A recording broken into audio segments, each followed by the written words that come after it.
Well, good morning or afternoon, wherever you are. For those who have joined us live in our forum studio, so to speak, for what now is our 13th of the 14 Resilience Innovation Investor Forum.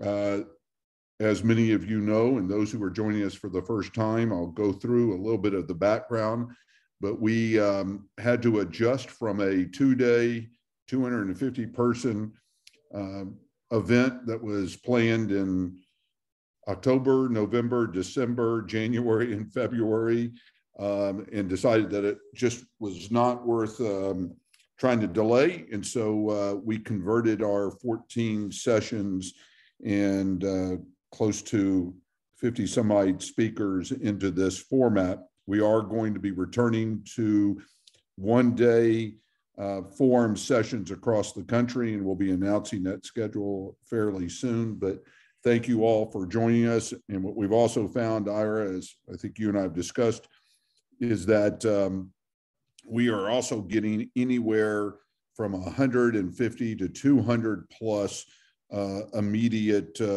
downloads or reviews on the YouTube channel. So we're fortunate to have a great audience that often watches these at their own convenience. Just a little bit of a reminder about why and how we approached the whole forum process. You all can read faster than I can, but what we really wanted to do was to connect this opportunity around pre-disaster and risk mitigation amongst insurance, reinsurance, alternative investors, traditional investors, technology, equipment, data science companies, as well as public sector and philanthropic interest. And we've had a great series. If you have not had a chance to watch them all, from Howard W. Buffett to senior vice presidents of Aon, Munich Re, Marsh. We've had the global senior vice president of Fitch Ratings join us. So it really has been, I think, Ira, a significant capture of not just great ideas and best practices, but some real emphasis on taking action and implementation, which is one of the reasons why, Ira, it's great to have you join us today. The drivers for our focus, as most of you are aware, and if you have watched the last 24 hours of weather news for whatever reasons, this is a persistent scenario now across the country where we know that we are going in back-to-back billion-dollar weather and climate disasters. Literally, Ira, in the past 72 hours, we've had a number of storms, tornadoes, which is sounding unusual to me, but we've also had massive storms with lightning spark a number, one more time, of fires across the country. So we know that we're being driven now by these back-to-back persistent disasters and losses.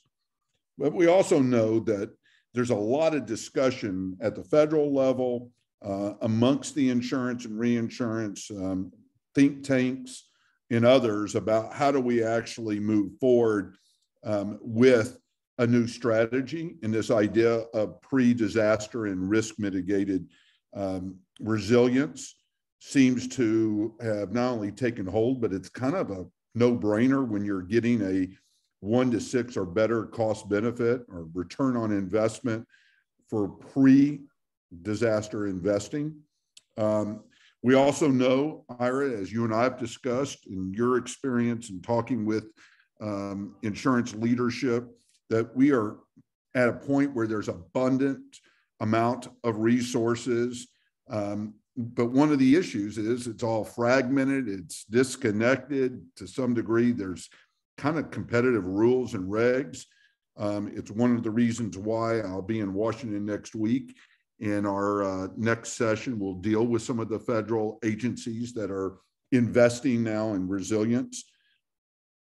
We know Frank Nutter, the head of the Reinsurance Association of America, testified last July that there's over $1.26 trillion of reinsurance debt refinancing and funding that has begun to move forward in 2022.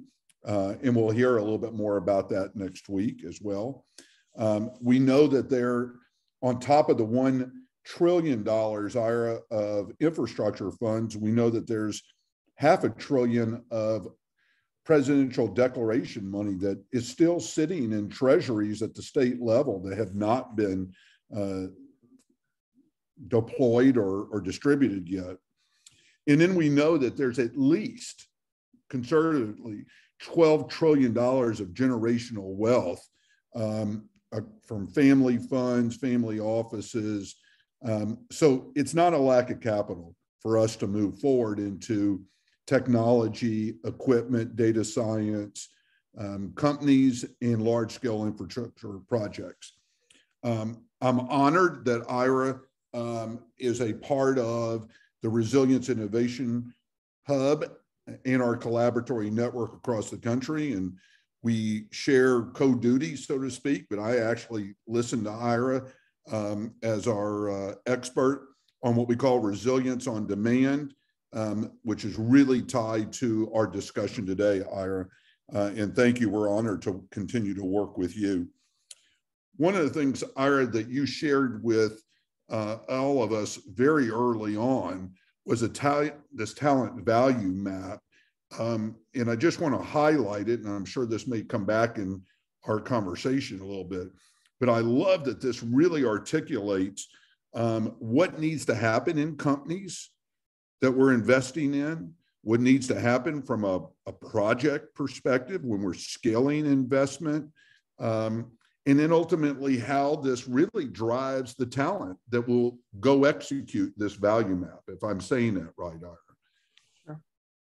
So I do believe that this is a wonderful segue to introducing our good friend Ira Ziff in this concept of hiring your next superstar, which really we've decided, Ira, based on this call, in this webinar, to connect this conversation to the investors who are really, really looking at the talent that is driving these emerging growth stage technology companies, these large scale project development scenarios. And so with that, Ira, I'm going to try to give your background as much as I can, but as he is often referred, the insurance recruiter and ultimate hunter for talent. Ira Ziff is known for his ability to pinpoint across the entire talent pool, and especially and particularly to engage passive candidates. And I'll let Ira describe why we consider them passive until they're activated. Ira's been very, very much a advisor, go-to the C-suite for the insurance and reinsurance sector, which causes him to, and I would say humbly, and I'm not going to be humble about it, Ira, that you've really successfully placed a lot of significant management talent, from a diversity strategy as well to long-term retention of that talent. But you do it through some proprietary tools. And I think that's something that is a little bit unique. So this is not your just typical executive search. Let's find a couple of people and throw them across the transom and hope like hell the company will eventually find a place and a way to make it work. I think, as you've pointed out and shown me, the amount of research that you do is very precise and pinpointed of connecting the real needs. And it's like that value map that we just showed. that you're very precise about understanding the company and its growth and where its particular market is evolving. And so as a result of that, Ira is known for being a trusted partner of the executive search for and with the insurance and reinsurance industry and others in the sector. But let's face it, Ira, and I say this correctly, one of the challenges right now is a growth stage, emerging growth stage company cannot afford to make a lot of mistakes in the early stages for investors, and all the more important to make sure that the right talent is sitting in the right seats and a part of the team. And so from that perspective, Ira, today really is talking about kind of the current talent acquisition environment, the landscape, and how do you ultimately, as both an investor driving your portfolio of companies, but also the senior management of a growth stage company, how do you get these top performers in? So, Ira, with that long-winded explanation of your phenomenal background, I want to welcome you. Did I miss anything, or are there some additional things we want to add? No, you're all good, Richard. Well, as I said, you're quite humble about your work and all, and I think that's going to show through today. All right, there's a significant candidate pool out there. "Quote unquote," the Great Resignation supposedly occurred or is occurring. A lot of folks looking at where they can take their passions and their competencies and skills. So what's really now evolving is a war for talent. What's your advice initially, in this war for talent, how a company can really hire a superstar, and how investors make sure that their portfolio companies really establish a strategy? Well, thank you, Richard. It's a pleasure to speak with you, and I appreciate the invite. I think it all comes down to the operative word for you is resilience.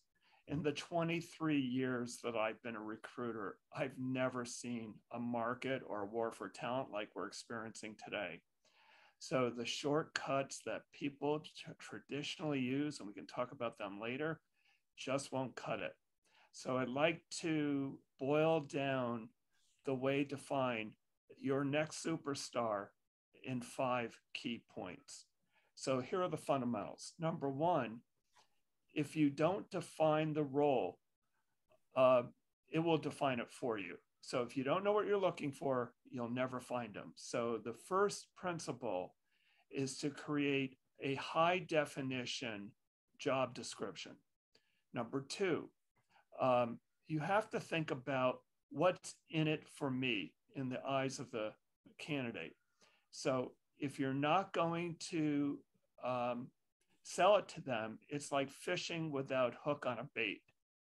Number three, in the past, we were able to use our database and do limited amount of outreach, maybe 150 to 200 prospects.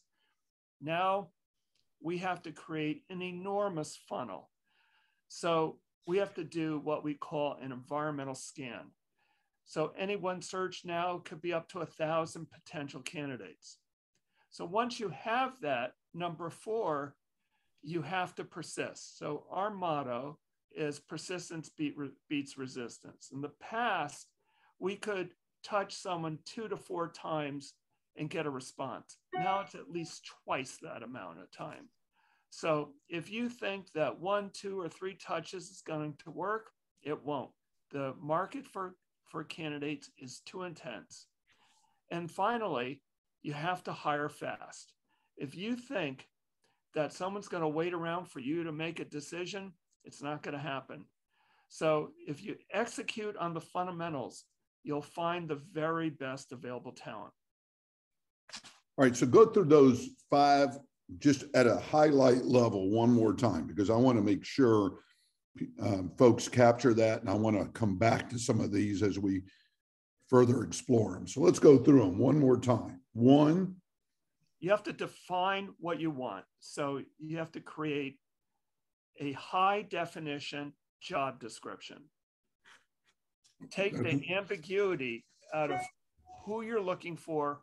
And number two, you have to think about what's in it for me. Why does it matter to them? That is the candidate. Good. Number three, you need to expand your talent pool as wide as you can. We call it doing an environmental scan.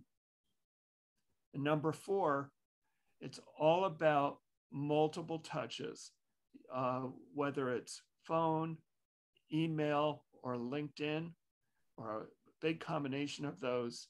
It's all about persistence beats resistance. You cannot stop until you find these people. And finally, you have to hire fast. You have to take a risk. You can't wait around.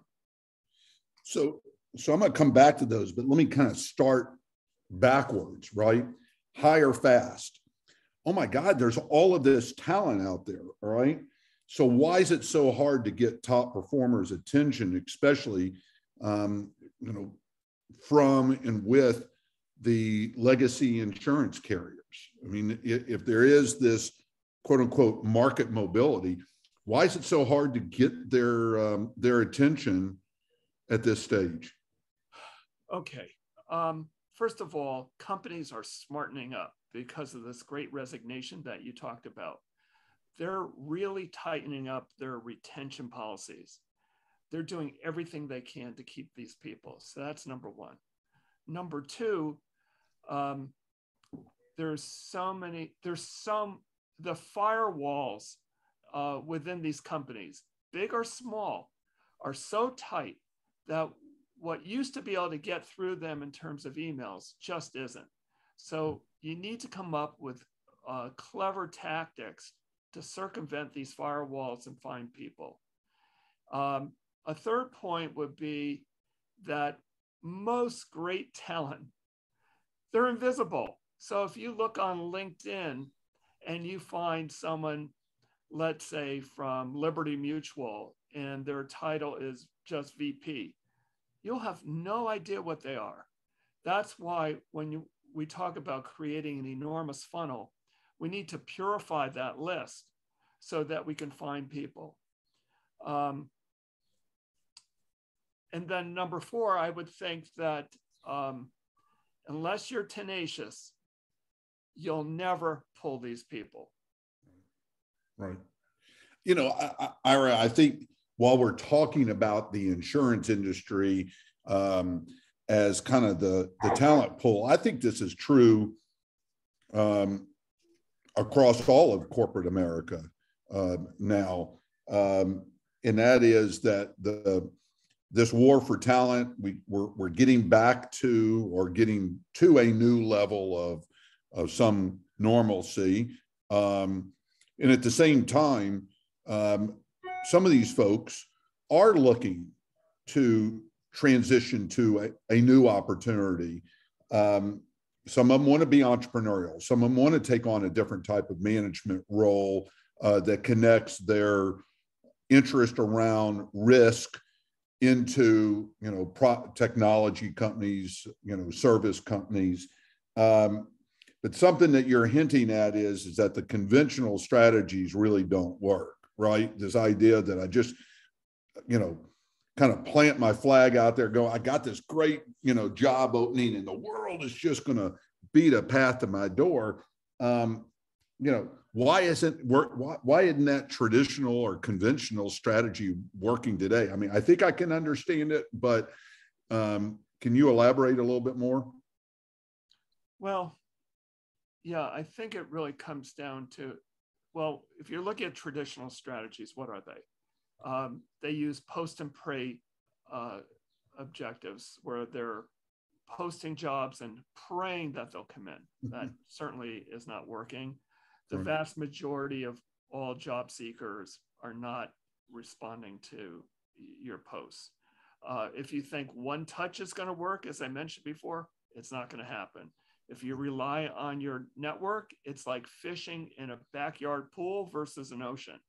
It's not a great strategy. Very often what we see is that companies have very unrealistic salary expectations, whether big or small. They really have to rely on experts in the market to peg the jobs appropriately. And lastly, I think it's all about being flexible. Let me give you a couple examples. I have just this morning, an insurance company said, we absolutely need to have someone on site. And I have the perfect person who's residing in Colorado. The company that's hiring is in Connecticut, very high income requirements in that area. In Colorado, they could get someone for 30% cheaper, and the person is perfect. There's no reason why they shouldn't go after them. Another example, last week, I had an insurance company where we introduced them to a single mom 20 miles from the office, and they insisted that she come every day to work. And she's been working for 2 years. It works for her. It works for her family. She's top tier. She's the best that we could possibly find. And they walked away from her. You know, let me play off of that and then go back to some of this conventional approach. You know, if anything that has emerged out of COVID, but even before COVID, you know, when you had major storms that knocked out your information systems, your power, we saw it here in Houston, Hurricane Harvey. You know, that wasn't a immediate turnaround, all right? The large Fortune 250 energy companies did not occupy their corporate headquarters or corporate offices, Ira, for almost 3 to 4 months. So that was, you know, an early kind of test, right? That what we need to understand is that there is this flexibility in where we work, in how we work. As we're recruiting and as we're designing strategies, obviously that's, you know, something that is a takeaway. But I do understand, you know, we want somebody in our office, we want those interactions. So I do think it's a balance. But let me go back to something else about the conventional strategies. You're telling me, Ira, that just posting on LinkedIn that I got a job opening isn't suddenly going to just get me the wealth of talent, right? It may get me a whole candidate pool, but it's not using, and I'm going to go backwards to this, okay? This value map, right? This isn't really sorting the capabilities or the competencies or the skills that are really needed in a company to grow it to a competitive investment. So from an investor point of view, I'm sitting here thinking, wow, this conventional approach obviously is not something that we can rely on if we're putting money into a potential return on investment outcome. Am I saying that right, Ira? 100%. All right. So then what do you now recommend? Okay, push all this conventional, it isn't going to work. You can waste a lot of energy and time and end up actually having the wrong candidate sitting in the seat. So what is your, you know, what are some of your recommendations? You gave the 5, you know, kind of shortcuts, but you want to go a little bit deeper into what's already proven to be effective from your vantage point? Yeah. I love the fact that you have the value map up. I'll address that in a moment, but I think getting back to the 5-point plan, I think one of the key things is that you have to come up with a compelling value proposition for the job. I mean, are you selling the dream? Are you selling the company's noble purpose? When was the last time you read a job description, whether it was yours or one of your portfolio companies or anywhere else, where it said, wow, I would really like to work for that company? So if you really think about the fact that this is a sales document, not just a job description. The second thing is the what's in it for me factor. Let me give you an example of something you can ask yourself before you hire someone. Think about this. Imagine it's been a year and this person had an incredible first year in your company. In what 3 ways did they exceed your expectations, both quantitatively and qualitatively? And then what I find is when I ask hiring managers to answer that, they struggle. They tend to talk about what the person does, not the outcome. And that's why the value map is a good touch point to think about what these outcomes really look like. And so if you can get your arms around that, then it's much easier to answer what's in it for me for the candidate. So if you can think about what a candidate is thinking, they're also thinking about, well, what will my resume look like a year from now? What will the impact of my efforts be on the company? Why will that matter? So why am I engaged? So you can think about that as a strategy. And also, it all comes down to having a rigorous screening process. You have to align the candidate to the job and the candidate to their career. And if that's tight, you have a really good prospect. And then it's really all about communicating fast and often. How often do I get a company that wants talent yesterday and it takes them 2 to 3 weeks to get back to me? I can't tell you how many candidates I lose. And then you have to think about having a no stone unturned policy. You've got to look everywhere for talent. Don't take it for granted that your limited network is going to work. And I hope that answers your question, Richard. Yeah, it does. And I want to go back to a couple of those items. All right. This idea of a noble purpose, Ira, it's cute. It makes me feel good, But in reality, if you go take a look at all the surveys, you've looked at them, I've looked at them. If you look at all of the surveys, and part of it is around this quote unquote great resignation, but this isn't the first time that we've had a major talent shift in the country, much less in the world. It's not a cute proposition about a noble purpose. I sense that, if I had a choice, Ira, yes, I want to be paid well. I want to use my strengths. I want to be a part of a growing enterprise, but I also want to have an impact. I want to have a part of a legacy. I want to do something, right? I want to change the world. And I think that's not really often described in some of the job descriptions. Usually the job description is pretty dry. It throws a lot of words around, but it doesn't inspire. So I do think, as you said, there's these elements that you're describing, hopefully I'm capturing it correctly, that, a good job description is very accurate, very specific, but it's also inspiring, if I'm saying that correctly. Right. You've got to get people at hello. You've got to get their eyes to open and their jaw to drop and say, I want more information. Right. And that's really what we're striving to do. If we can get them engaged in a conversation, we have a better chance of getting them to the next level.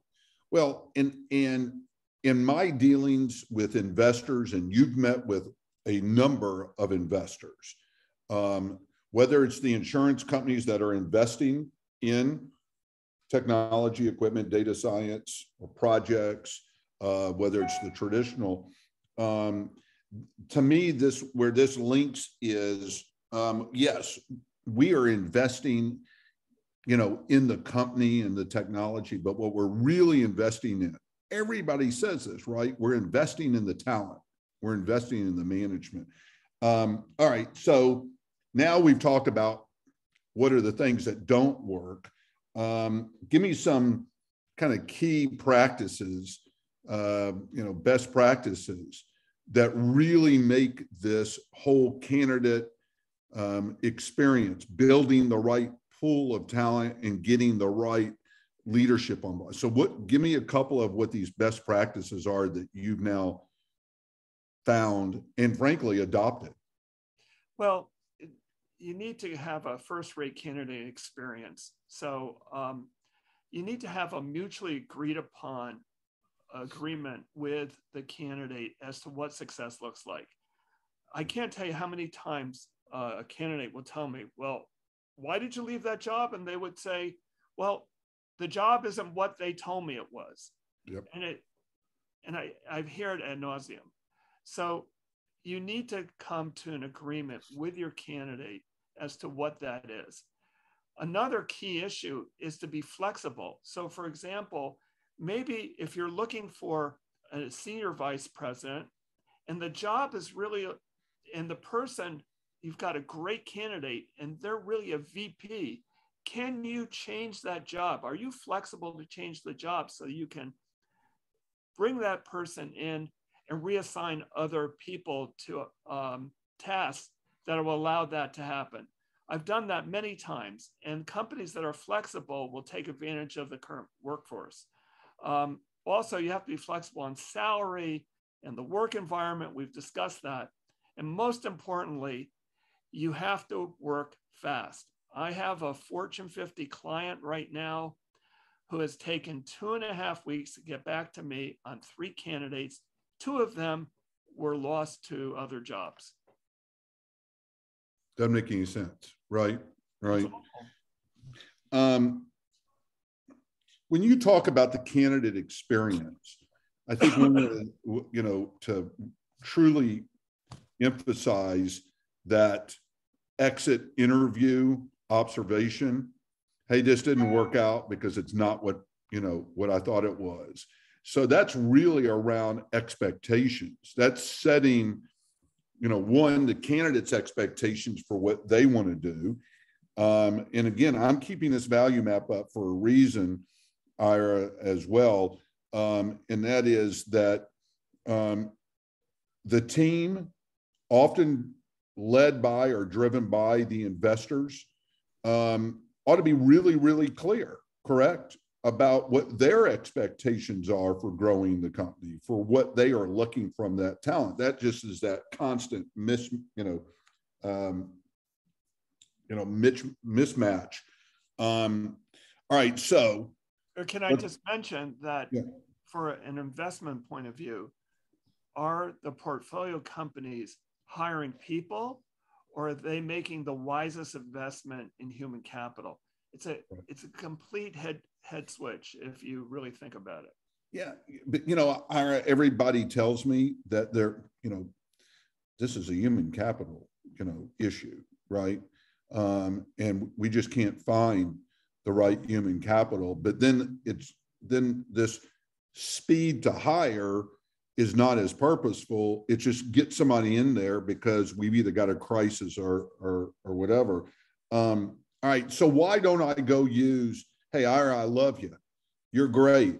But you're not the only fish in the sea out there for search. Why don't you just go get 5 or 6 people all out there looking, or even worse?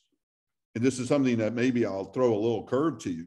Hey, Ira, you're great, but I'm going to go get 5 or 6 other people in my network just to put the word out. Just go, help me build this talent pool. Mm-hmm.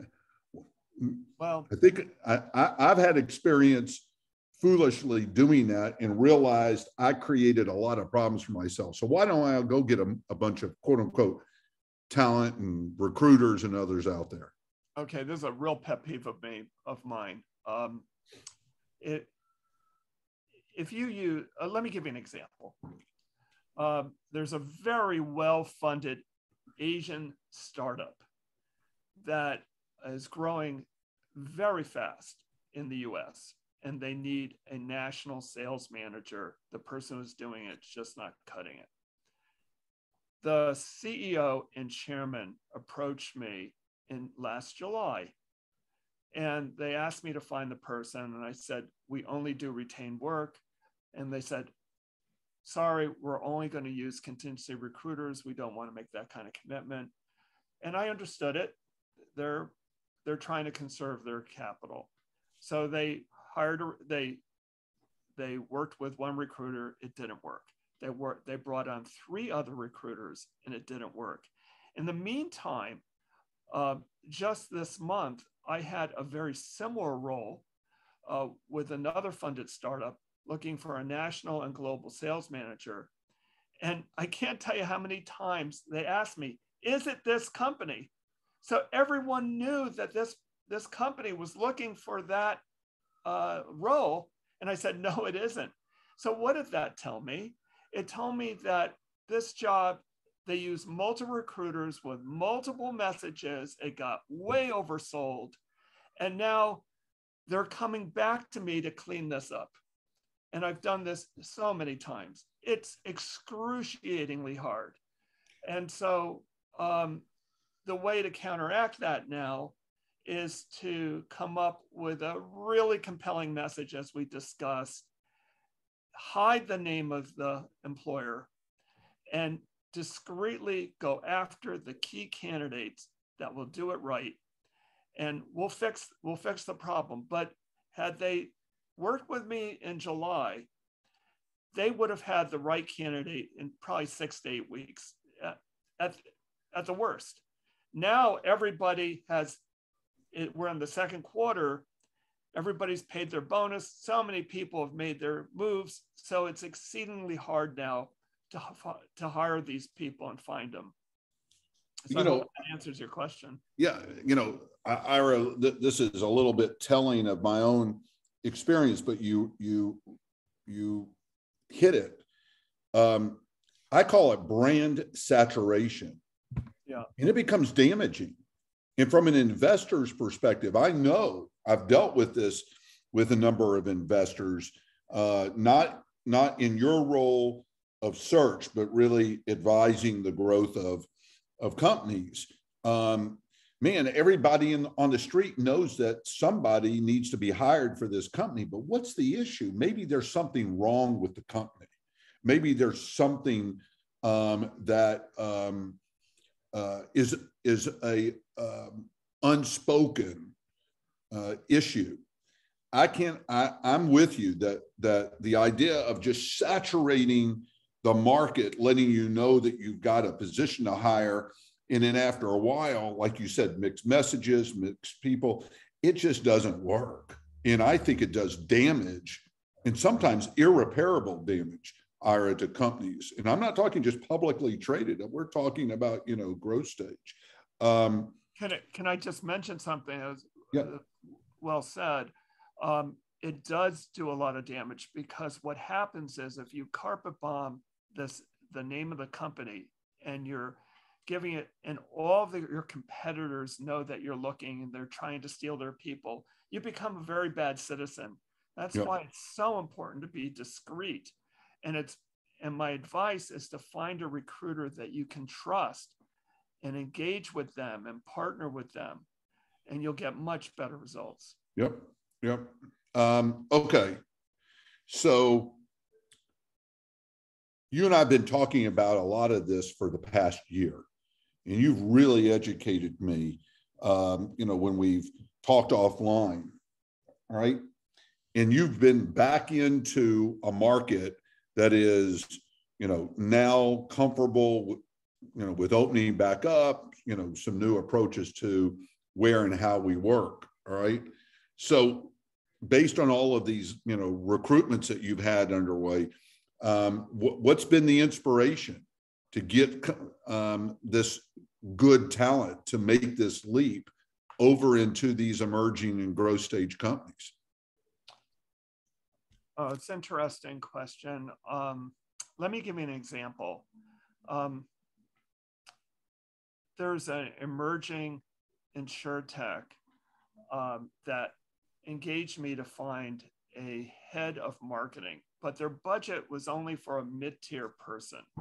And so what I realized was that a mid-tier person wouldn't cut it for this company, but they couldn't afford a chief marketing officer or in fact, a chief digital officer. And so the more I worked with the client and saw the candidate pool, I realized that there was a mismatch of what their needs were and what the candidates could deliver. In fact, if they were to hire that type of candidate, they would have had to invest 2 to 3 times that amount of the salary to use an agency to fill in the blanks. So my suggestion was to use a fractional chief digital officer that could come in and set the stage, do what needed to be done in the allotted amount of time. So they were able to cut the cost of what they would have originally spent on a full-time lower level person and achieve the results and actualize their business objectives. That's a great idea. Thank you. What ended up happening was that it became a try before you buy for both of them. Yeah. And they ended up hiring this person on a full-time basis. So what you're really emphasizing is that there are a lot of pathways to success, and considering what stage your company is, what the investors are hoping they're seeing in the profit statement and growth projections, means also to take a look at how you bring on talent, and there's multiple ways to doing that. You said something, and I think this is not just because folks, frankly, have become woke, but the reality is that there's a lot of talent out there.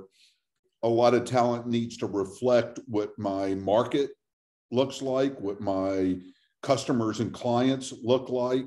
So let's talk about diversity and how I can improve my pool of talent in my role of engaging, not to go hit some quota, but to really drive the growth and how my growth reflects the marketplace. Okay, well, look, the first principle of hiring is you have to find the very best available talent. Now, you also want to be sure that you have the most diverse candidate pool. So it really comes back to doing a great environmental scan, creating the largest possible funnel of candidates. And when you think about it, diversity, the diverse workforce is only a small fraction of the overall workforce. So how in the world are you going to find them? And the way to do that is to put a wide net out there. And as you distill the candidates, diversity candidates will come through, but you have to find them first, right? So then once you find them, then all too often diverse candidates will slip through the cracks. And let me explain to you why.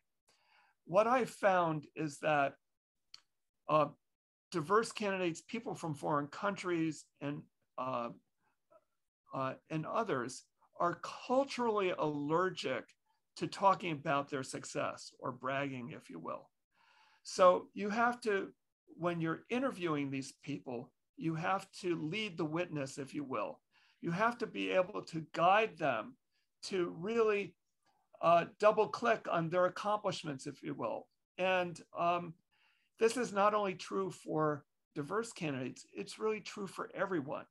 But you want to level the playing field so that diverse candidates have an equal ability to compete in the market. And that's how we've been able to achieve a 30% diverse rate in our hiring. And that goes back for 23 years. I think the alignment of cultural, societal, reflects on something that it's reputational in a sense, that my company isn't trying to fill a quota. It's trying to reflect the diversity of the marketplace, but being able to overcome and connect those hesitations means, Ira, something else that you're raising here, and that is the role of a recruiter. The role that you play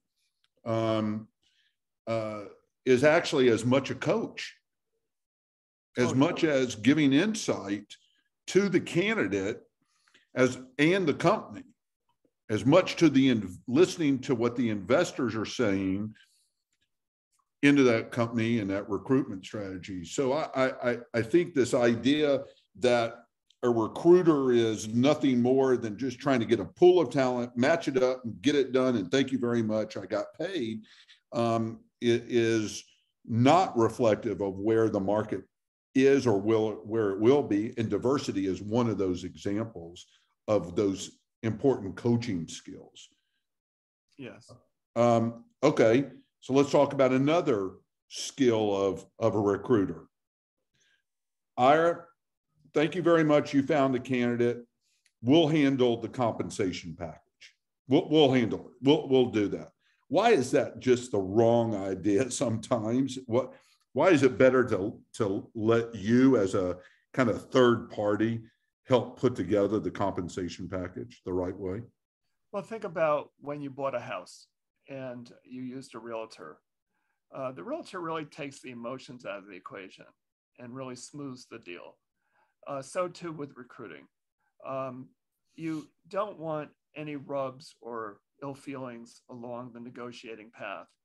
And it's not uncommon for me to be the bad guy to the candidate and to the hiring manager so that we can find that equilibrium to make the deal work. Without it, great candidates could slip away, or companies can feel like they have to overpay to get someone and then have buyer's remorse, or vice versa. So what we want to do is find that the right equilibrium to make it work. Yeah, and I think it's, I want to call it psychological, so to speak, but I do think that, like you said, it can cause some bumps in the relationship. I recall in the various companies I've been a part of, starting up, managing, sometimes it's easier to let the CFO be a part of making the decisions, because I'm going to end up working with that individual day in and day out. And I don't want to have any bruises. Some people don't like talking about the money side of it. Right. I got my focus, I got my plan, I got my strategy, I got to get going. And I do agree that having a third party play that role kind of takes out some of the edge here. All right. Which also says that there's some breakdowns, in the recruitment process. So I want to be mindful of time. But Ira, what's kind of your 2 or 3 breakdown points that, as an investor, is working with their management team, as the investor is working with their portfolio, where does it break down, and what's the bridge to getting that resolved? Okay, so I'll make it very brief. So if you think about the 5-point plan, the first thing is clarity. Let me give you an example of how things can break down. I'm working with a Fortune 500 company, very professional, very buttoned up. They were very clear with me as to what they were looking for. I submitted 3 candidates, and the management staff decided, you know what? We really only want someone with an Ivy League background. And this is after we've conducted the whole search. Right. And they just got rid of all 3 of these candidates, even though they were perfectly aligned to the job. So again, clarity is so important. The next thing is be ready to move fast. I can't tell you how that's important. Be comfortable with ambiguity. And the last thing is that I see things break down because people just don't know how to interview. They ask inappropriate questions. They talk about salary. They don't really inquire about what's in it for the candidate and sell it. They're more interested in talking about the functions of the job. So I'll leave it there for you to wrap it up if you would like. Let me ask, and I don't mean to throw too much of a curveball to you, but I've been listening to our, back and forth here, which has been great. I mean, there's more notes than you could ever imagine on this piece of paper. But even the investors that I talk with, to some degree, there's a little bit of a language in the insurance and reinsurance world. So if that's one of my target areas that I am trying to recruit from, and I'm a part of the senior management team, I'm the investor or investors sitting on the executive. Am I making sense that sometimes there is a language that the non-insurance world needs to understand? And let me raise this. There's a lot of different divisions. There's lots of different areas in the insurance world, just as there are in the non-insurance world. Property and casualty, P&C, risk management. I think, Ira, that's one of the things you've taught me is that you've got to have a recruiter, a coach that really, really understands the language, understands the landscape, to be able to bridge between where this emerging growth company is headed and why this talent sitting over in or around the insurance, reinsurance sector. Am I making some sense, Ira? Yeah, well, the biggest problem in this sector is that there's an age wave and there's so many executives that are about to retire. And on the inbound side, the tech companies and many other sectors are a lot sexier and they're attracting the talent. So the whole industry is suffering for talent. And getting back to one of your points is that a way to sell it is to understand the nuances and the excitement of a role and to be able to bring that forth. And it's all about understanding what success looks like and be able to translate it in the eyes of the hiring of the candidate rather. So I hope that. Yeah, no, that's helpful. And I think, Ira, I want to emphasize to our audience something that you and I have also talked about. This is beneficial as a strategy, whether I'm trying to hire a CEO, senior management team, all the way over to the recruitment of board members. I mean, this is, some of that retiring leadership is not going to go out to pasture. They still want to play a role in some regard. And I just want to emphasize that I think the takeaway strategy that you and I've always talked about is, yes, I need to get, the C-suite, senior vice president, but there's a lot of roles here. And one of these is the recruitment of potential board members or senior advisors. And it still goes true here. Ira, you've been great. I cannot thank you enough for, one, your friendship, your expertise. I think this is abundantly clear that as an investor, I would hope that they would take away from our conversation today the recognition that human capital is just as critical a strategy as how you're going to spend my money, which, by the way, I think that they are intrinsically linked no matter what. If I have the wrong talent, I'm probably going to not see my return on investment at the scale and level I'd like to. So these are intrinsically linked. And I would hope that that is one of the takeaways. Ira, as you know, we're wrapping up next week. On April 19th, we're bringing together, and this actually needs to be updated because we've got a full force of federal agencies and leadership that are going to be sharing with us all the different multiples of trillions of dollars of federal investment and federal resources that are now on the, available or about ready to be available. In a lot of this, a lot of these resources require a certain amount of non-government, non-federal match. And so this really is a way to bring through clearly the thoughts of how a federal investment model aligns with private sector, non-traditional investing, including insurance, as well as philanthropic. And so it's timely, Ira, that we talk about how to build your talent pool, because there again is a lot of resources.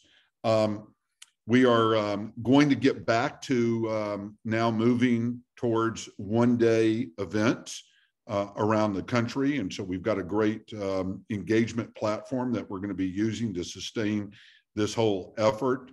We'll be looking to share with all of you as we go forward how we engage at a regional level as well as a national level. And then all of